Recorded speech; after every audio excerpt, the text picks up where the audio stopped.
Charging పెట్టాలి. Charging పెట్టాలి.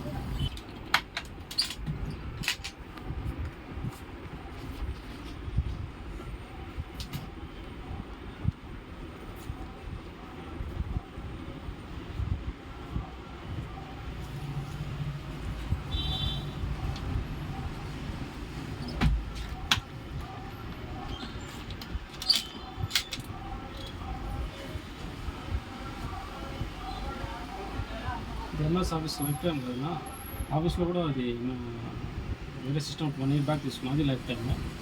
Office account నుండి క్రియేట్ చేసి పెట్టుకున్నాం అకౌంట్ ఎంఎస్ ఆఫీస్. దాని అకౌంట్ దీనికి పెట్టుకోవచ్చా? దీనికి సపరేట్ వస్తుంది. దీనికి సపరేట్ క్రియేట్ చేసుకోవాలి అకౌంట్.